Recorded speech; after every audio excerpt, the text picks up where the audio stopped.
नमस्कार मंडळी. तर इथे आपण आज मिक्स कडधान्याची उसळ बनवणार आहोत. या मिक्स कडधान्यांना मी साधारण 8 तास भिजवून घेतलेले आहे.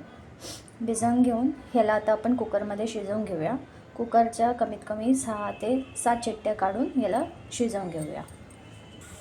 चला, जोपर्यंत आता कडधान्य शिजतात तोपर्यंत इथे मी फोडणी देऊन घेते. इथे तेल टाकलं,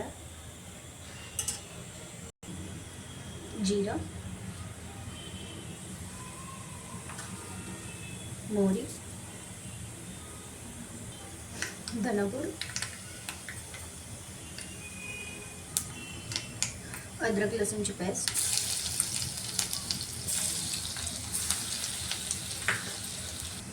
कोथिंबीर, कांदा सॉफ्ट होण्यासाठी मीठ, टोमॅटो. इथे आपण टोमॅटोसोबत बाकीचे मसाले पण ॲड करून घेऊ, म्हणजे टोमॅटोसोबत सॉफ्ट होऊन जाते. इथे मी घरगुती मसाला ॲड करते. लाल तिखा, हळद, काश्मीरी लाल मिर्च पावडर,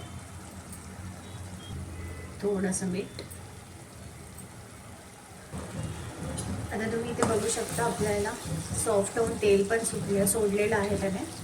आता हे आपण जे कुकरमध्ये उकळायला ते आपण याच्यात टाकूया.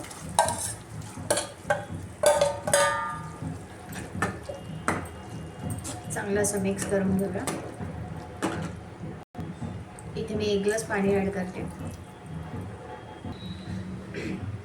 पाणी ॲड केल्यानंतर इथे आपण झाकण ठेवून याला वाफ काढून घेऊया याची. आता इथे आपण झाकण उघडूया. तेल सुटलं, थोडीशी कोथिंबीर गार्निशिंगसाठी.